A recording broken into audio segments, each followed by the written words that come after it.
I think it's time for us to go ahead and get started. First off, I'd like to welcome all of you and thank you for coming out and supporting our candidates. In tonight's format, we're going to have the introduction of our candidates. They will present their platforms for you, tell you why they decided to run and what they have planned for the future of Diamond Head. And after that, we'll have a series of questions, question and answers.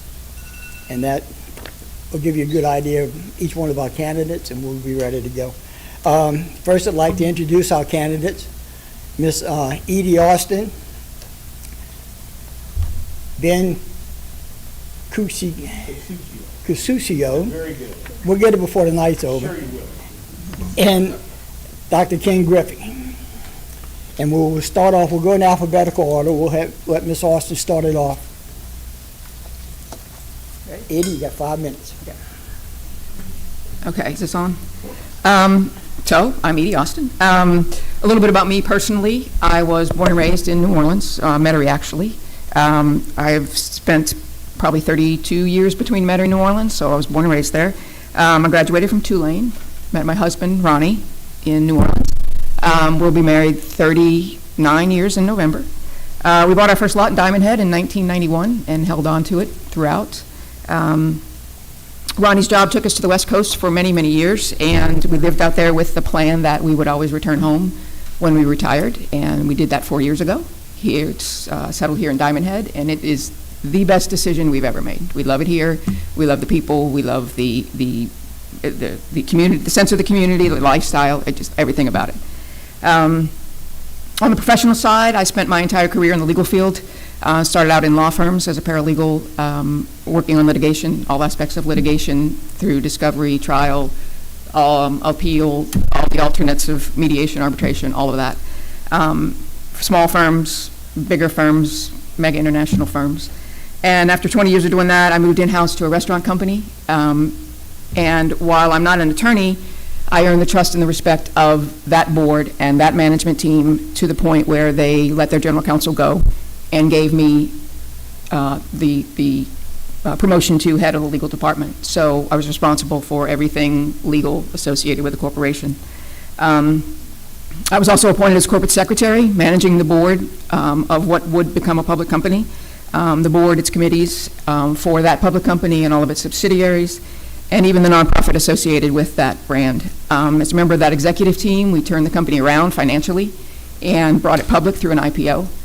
And the key to my role throughout that time period was to serve as a gatekeeper, to take the wish list of the business teams, get them as close to as possible to that ideal of that initiative or that project, and at the same time protect the company from all angles, whether it's a legal angle or compliance or regulatory or anything like that, allowing the growth and development of the business while ensuring that everything stayed within a level of risk that the company was willing to accept, or the shareholders, that was good for the shareholders.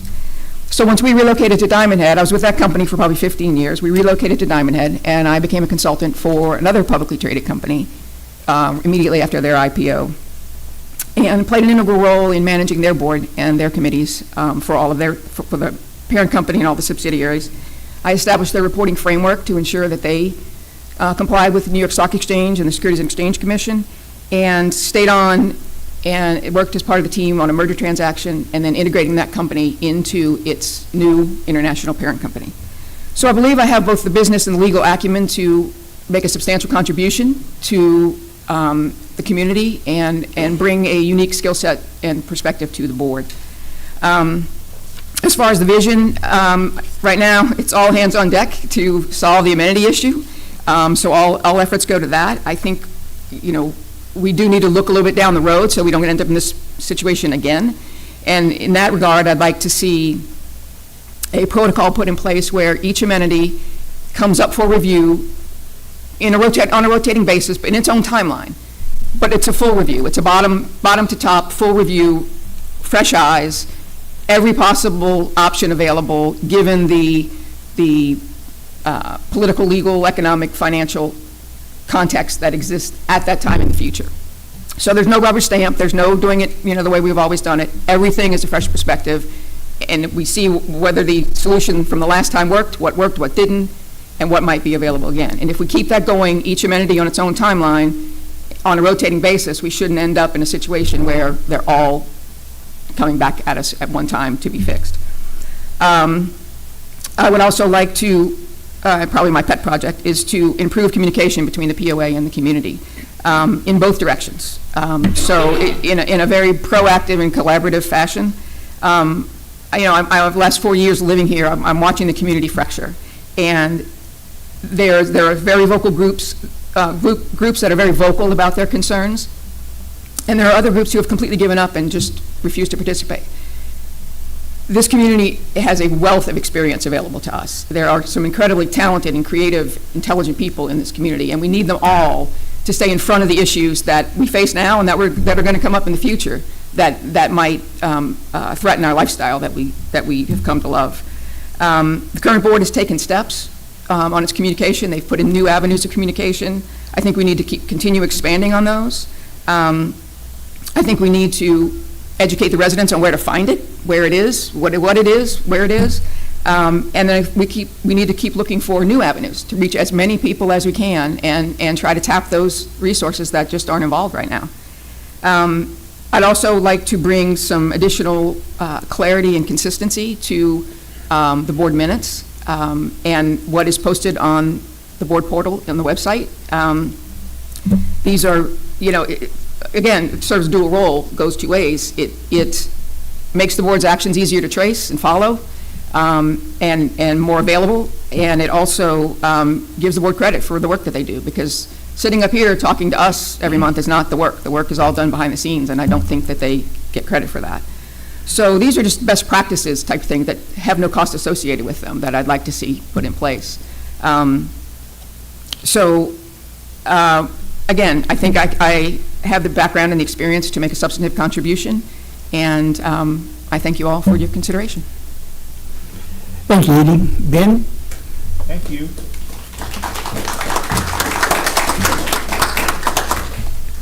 Well, I always like to start everything since I moved here. I'm one of those evil people from the north. So a lot of people ask me, how did I find this place? How did I stumble across it when I lived in Columbus, Ohio for 67 years? It's an easy answer. We have ties here. We have family that lives in Slidell, and then my wife's grandparents live down in Buras, Louisiana, if any of you know where that's at. So they're way down in there. We would come here and visit all the time. My wife was digging through old photos, and she found a picture of us standing in front of the Gulfport sign on 90, and I told her at that time, I said, we're going to move here someday, and here we are, 3.5 years later. I enjoy this community. It has everything that I like that's offered to me. I like playing golf, obviously. We like the beach. I like the fact, except for this year, you kind of disappointed me when we got those 7 or 8 inches of snow. I thought I would never have to see that again. That was horrible. But it has all the amenities that we really like. A little bit more about me. Like I said, we moved down here 3.5 years ago. We built a house. Most of my experience is in law enforcement. I was a policeman for the Columbus Police Department for 30 years. I was a sergeant. I ran their HIDTA group, which is it stands for High Intensity Drug Trafficking. I retired from the division as a sergeant, and I immediately got recruited to go to work for the governor, or for the Attorney General for the state of Ohio, and I ran the Ohio Organized Crime Commission. So we did large-scale criminal investigations across the entire state. After that, I was there for 2 years, and then I went to BCI, which is the Bureau of Criminal Identification and Investigations, and I was the deputy superintendent in charge of investigations for the state of Ohio. Unfortunately for me, the Attorney General at that time got thrown out of office. So you know how that goes. I was at that level where I got tossed too, even though I didn't do anything. So I was unemployed for a period of time, and then I went to work for one of the community colleges as a police lieutenant, and from there I ended up as the security administrator for the Ohio Department of Administrative Service. What did I do? I ran all the security in the state buildings for the state of Ohio. I had 250 employees. I had multiple budgets in the millions of dollars. I was responsible for the security of those folks, for the security of the buildings. We had to come up during COVID. I was responsible for the COVID plan for all of the state employees at that time. It was a big job, but I enjoyed it. It taught me a lot. Now, through my years of experience on the police department, I obviously learned how to deal with people. I thought I knew how to deal with people until I had to start dealing with state employees. Whole different group. So it was a learning experience for me. Coming here, I see that as Edie said, there are many, many different types of people that live here, and everybody has their own opinions about things. I was actually surprised about the difference in this community, how the POA is set up and then the city is set up. So it's almost like these two kind of never interact with each other, which I find unusual. I come from a place where the city government is the mayor, city council, et cetera, et cetera. This whole POA thing now is new to me. I have a hard time understanding, and I guess you really got to understand whose lane do you have to be in when you make these decisions. From my perspective, from what I've seen so far, the POA in the city have to find some fine line in the middle of the road here where they can interact together, because it's going to be crucial. I found something today which I thought was real interesting. On May 21st, the Sun Herald had an article about the Gulf Coast. The Gulf Coast is Pass Christian, Gulfport, Diamond Head are the fastest growing communities on the Gulf Coast. The secret is out, I'm telling you right now. When people come down to visit us, the first thing they said is, how did you find this place and how do I move here? Because it's just a wonderful community, it really is. The people are nice, but I think moving forward, we're going to have to come up with some plans that are going to address the influx of people. Building is going on here very rapidly. How do you maintain this level of a community as new people come in? And I'm sure all of you are seeing that the demographics here is changing. It's getting younger. A lot of young families are coming here, et cetera, et cetera. And what do they want? They're going to be wanting these amenities that we have here because it means so much to them. The pools, baseball, tennis, et cetera. I have 22 grandkids and 7 great-grandchildren, so I just had a pack of them here this last weekend. They came down for 5 days, and they love the place. As far as my position and how I feel about things or what I would do, I don't feel like I'm really in a position to make those types of decisions yet. I'd have to look, being a policeman, I want to look at the facts. Show me what you got, let me look at them, let's talk about it, and then come up with the plan. I don't really have a definite plan that I can put out to you as we move forward through this thing. I do have some ideas, some things that I have seen. For example, I watched the meeting the other night on the 21st that you all had, and I saw that there were a lot of concern about the number of people. The pool was a big issue. There was a recommendation on the combination of the lots and not charging these folks, kind of giving them a moratorium on their POA dues if they own a lot. That makes sense to me. The airport, obviously, is a big thing. People have a lot of concern about the airport, which is truly unique to this community. I kind of got online and I Googled that. One of the only other places that I found that has something similar to that is over in Florida, where John Travolta keeps his airplane. But it's also on a golf course. So you get the best of both worlds there. We are very unique. When you look at the United States across the board, it's difficult to find communities with these types of amenities. The other thing is, and this is, I talk to the guys that I play golf with all the time about this. This is extremely cheap here. When I left Columbus, Ohio, my property taxes on my house was a 3,900 square foot house was going to be $16,000 a month. When I came here and they told me what my prices were on this brand new house, I jumped for joy. And of course, we have no state income tax. Thank you, Ben. So Appreciate it. those are my positions. All right, Ken?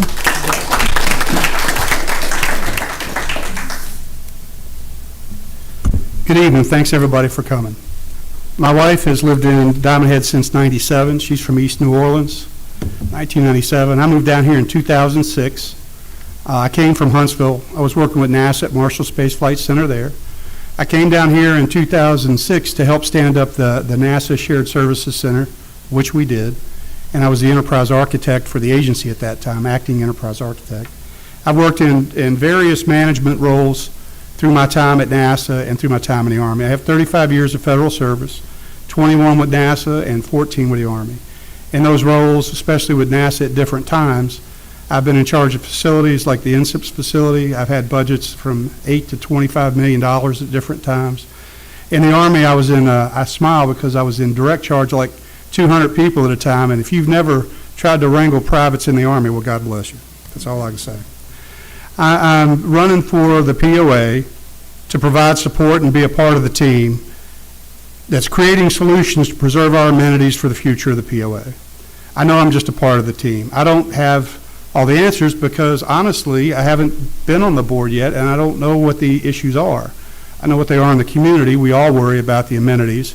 We want the swimming pools to be preserved for our families, like for my granddaughter who goes to, the splash pad's wonderful. Whoever came up with that, God bless you. That's a big hit. Obviously, the golf courses are very important to our community. I played golf for a long time, had a back surgery, stopped. My wife and I just got clubs, 2 weeks ago? Okay, we got clubs now. So we're making our journey back into golf. The snow, yeah, sorry that happened, but we did the right thing and shut everything down and nobody did anything. We all cocooned in our homes, so we handled that well. What I'd like to see is I'd like to see movement forward so that we can become the POA and the city and the Diamond Head Water and Sewer Board. Those are three major organizations that kind of make up how the city is governed and run and how things are fixed and dealt with. And I'd like to help be a part of the POA to find a good fit. What things naturally should belong to the city? What things should naturally belong to the POA? What are things in the POA that maybe should be part of the city and go for that tax base? I'd like to see some alternative solutions, like perhaps associate memberships of a sort. For example, there are many, many people that live or rent in Diamond Head that don't qualify for a POA because they're not property owners. Is there a way to get some of those young families especially and others in an a la carte menu of amenities so perhaps they could use the pools or a few other things and contribute to broaden our base of revenue to give us more options as we move forward and to help us maintain and preserve the things we have, which I think are important for everybody. I've served in a lot of leadership roles, mostly in a business leadership role. You know, my undergraduate, I was actually a cadet at Georgia Military College and got a 2-year degree and was made a second lieutenant in the reserves. But then I went to Southern Illinois University where I got a degree in electronics, technical engineering. Fiber optics was my major focus then, and that did explode. And then I have advanced degrees in business, an MBA, a Master's of Business Administration from Brenau University, and then, of course, a doctorate of business from University of Phoenix, and that's a practitioner degree. I want to see us sustain the POA for our children, for our grandchildren, future POA members. I'd like to hand off, obviously I'm not going to live forever, but participate as a board member because I've read in many leadership books that if you truly want to help, then you should participate. So I'm trying to participate. And whatever skills and abilities I have, I hope would be complementary to the rest of the board. The board is it 11 board members? Yes, 11 board members. So I want to be a cog in the machine and try to help discuss and create new avenues for growth, for revenue, and for change. And I think that's all I have to say. Thank you. Thank you very much. Just want to let everyone know, we did have a fourth candidate, if you saw the ballots. Brian LeBourgeois was also a candidate, and he is withdrawn due to business conflicts. So he's not going to seek the position at this time. The next portion of our little forum here, I'm going to pull out a question for each of our candidates, and we'll begin in alphabetical order, and each candidate will have an opportunity to answer this question. Kind of like Jeopardy, so. Kind of. No prizes. All right, this is Mrs. Austin, Edie. What do you think is the biggest problem facing the POA in the future, and do you have any plans or suggestions to solve this problem? And these questions were sent in by members. We didn't.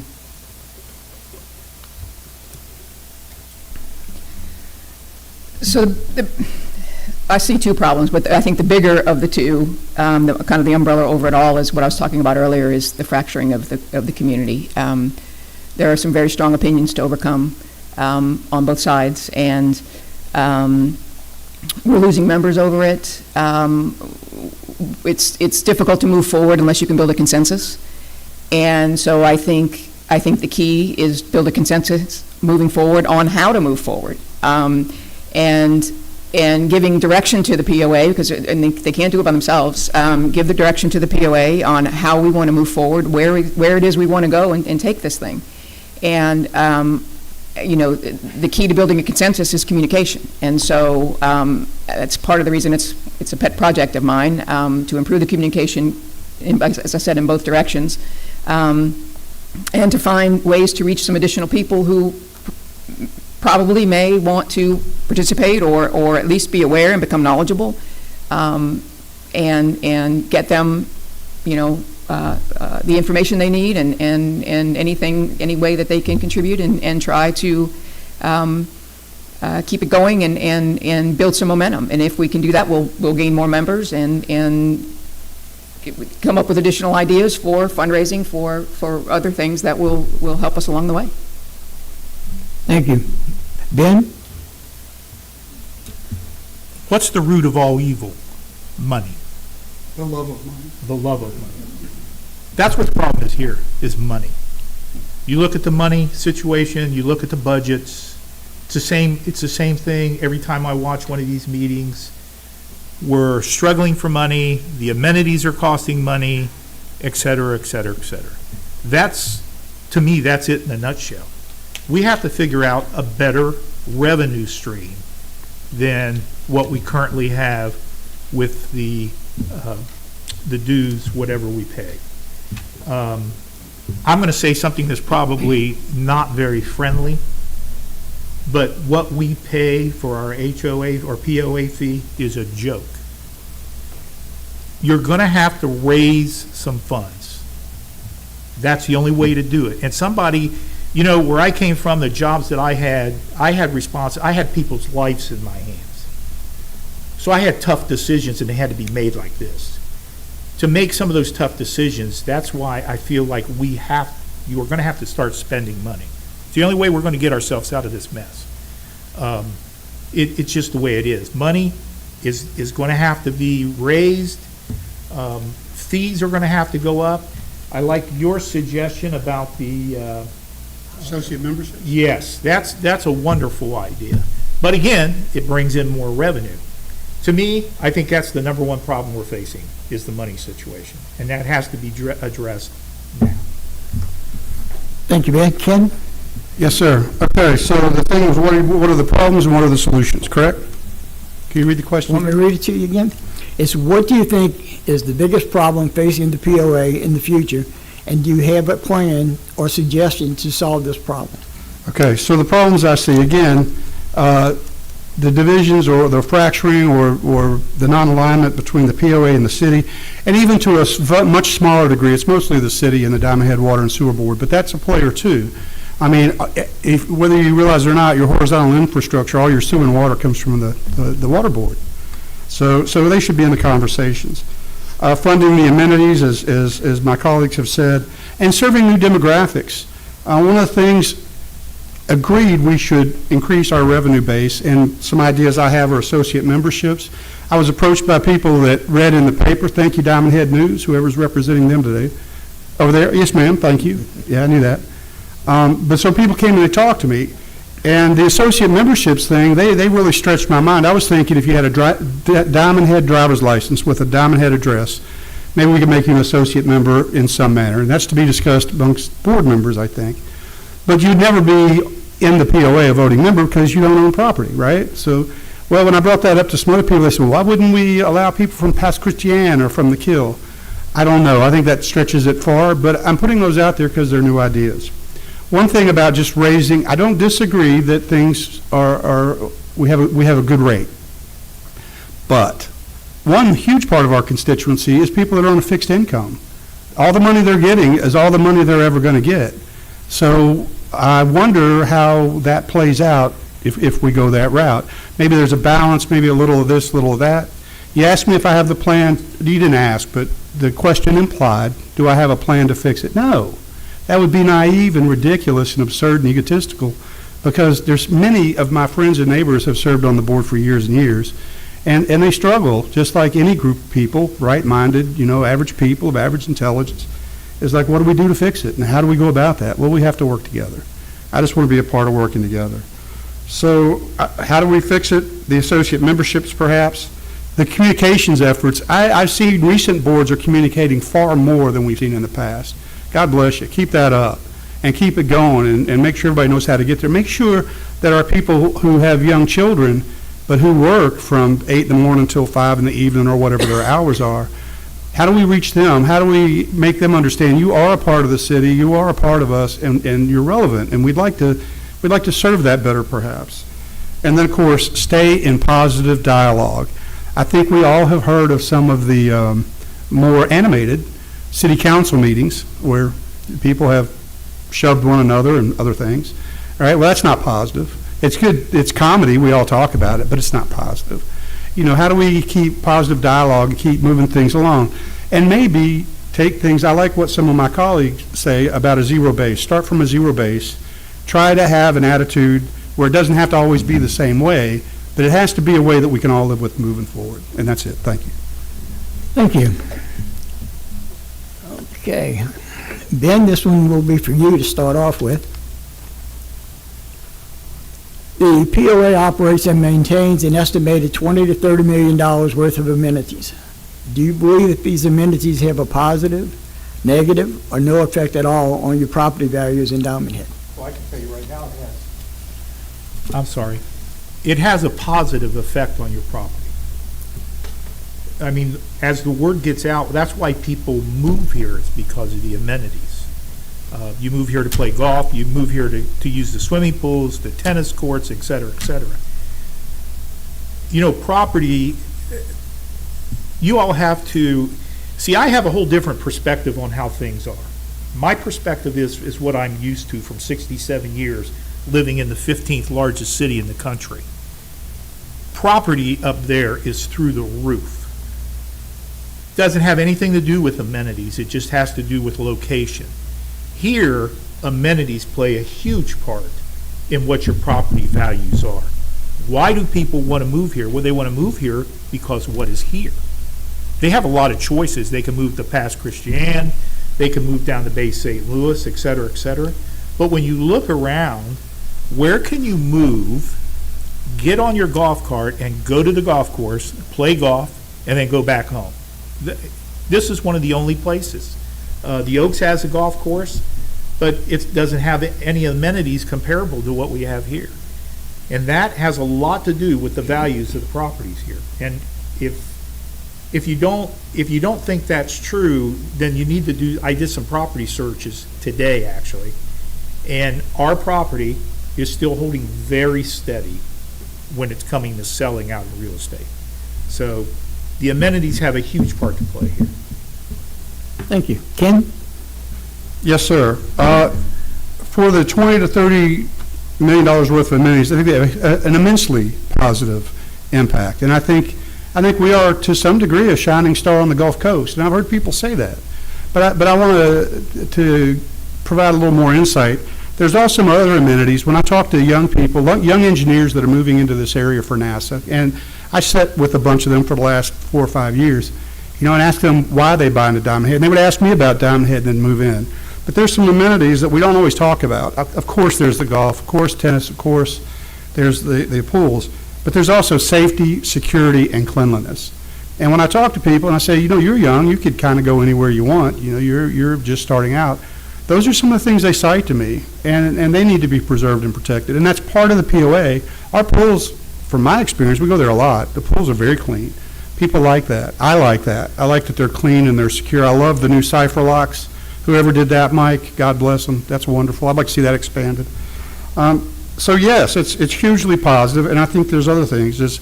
I have many brothers and sisters that play golf, but they also go to karaoke and they go to trivia and they play bridge. I don't know if you guys, who's in the bridge club? Any of the ladies here? One. And kayak, oh my God, kayaking for my wife. Thank you for the kayak launches for my wife. She really loves that. And that's all I have. Thank you. Okay. Edie? The amenities have an incredible impact on home values and property values. And it is all the activities of the club and all of those things, but I mean, if you want an example, just go down to the Bluffs in St. Francisville.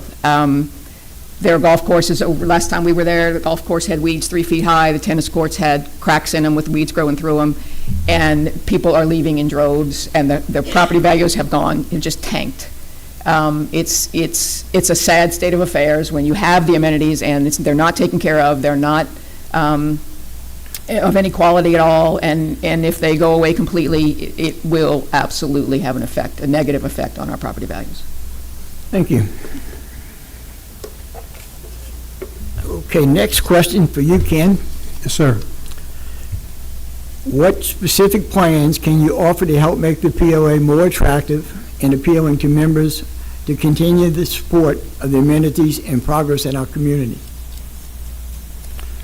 Okay, plans to make it more attractive, more appealing, and keep the amenities going. Well, the amenities, what we're doing there right now is working well. The golf courses stay in pretty good shape. I mean, they really do, I think. I go out there regularly on my golf cart. Now I just drive along it, but soon we'll be playing golf again. That's going well.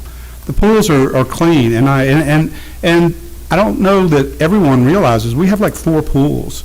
I actually ask people as kind of a test, and they don't realize there's 4 pools, and all 4 of them are kept in pretty good shape, and they're clean and they're nice. So we got to keep that going. So how do we keep them operating? Well, obviously, finances are not everything, but sometimes they are the center of your day. And I can tell you that from NASA, from the Army, from everywhere we've been. When somebody says, you know what, we're going to have to take $1 million cut, or we don't have the money for this, or we don't have the money for that. So my plans are to work with the board members, the other board members, and say, how can we create a better base of revenue while preserving the rights and the privileges of those people that specifically are property owners, members of the POA and voting members. And I think there's ways to do that. I would like to see our pools during the day filled with children. I mean, we do see some children when we go, but there's room for a lot more. I'd like to see us expand our base and make sure everybody knows that different age groups and different constituencies are being served. I think that makes it more appealing. That, yeah, we know you're there, we know you work every day. Maybe set meetings or set participative meetings for the city council, for the water board, and perhaps for the POA, where people that do work all day can participate, find ways to do that. So increase the revenue, look at opportunities to see where we can, maybe review our costs. I love the idea about reviewing costs in a rotating fashion. And then, of course, let people know that we're here for everybody. That's it. Thank you. Eden? Even though the board may end up, given the urgency of the situation now, the board may end up giving away the day-to-day operation of some of the amenities and maintaining, ownership and control of them, but giving away the day-to-day, it's not all gloom and doom. You can build in levels of service into a management agreement or into a lease so that they know the expectation and they have to live up to that expectation as a term of that agreement or that lease. I know in the case of Tennis World, It's been leased already since, I think, the beginning of June, and just in the last few weeks, there have been improvements out there. So there can be a silver lining. There are ways to build it in if we give up the day-to-day operation. And for the other amenities, the other things that are offered either at the club or, maybe we can spotlight different clubs, different groups, different activities going on. Nancy, no offense, but to take the president's message off the first page and spotlight other groups and other activities that are going on, and then the president's message would still be in there, but not on the first page. So I think there are lots of little things that can be done, even through this process of salvaging the amenities, that we can get something back out of it. And I think there are some smaller ways, again, no-cost ways, that we can build interest in other activities that are going to get more people out to see what's going on and to hear what's going on and take part. Thank you. Ben? Yes, go ahead, Tim. Let me make sure I got the right one here. Yeah, don't try to Yeah. trick me now. What specific plans can you offer to help make the POA more attractive and appealing to members and to continue the support of the amenities and programs in our community? I was talking to Ernie a little bit earlier, and he was telling me that this all started back in the 70s. Is that correct? So, just for a second, let's go backwards when Purcell started this community. This was based on the fact that everybody was going to be responsible to pay a fee. Now, as we move forward, we see that all these areas are expiring. I've done some research. I've actually read the recent court rulings when the POA went back to the court trying to make people pay their POA dues, and they were losers. Both of those were bad. I don't know who told them that they could take that kind of case to court. If I'm not an attorney, but I would have advised them, don't do that, because you're not going to win these. I just hope that the current POA is not even thinking about doing that again, because they will not win. So, with that said, we're going to have to figure out a way to make money to keep these amenities working. Or, as Edie said, there may have to be some decisions about some of these amenities with either A, they're being sold to outside interests for maintaining them, or B, that they go to the city. But those are decisions that the POA board as a whole would have to make with the information and obviously with the input of the city. There's no guarantee that the city would want to maintain these things.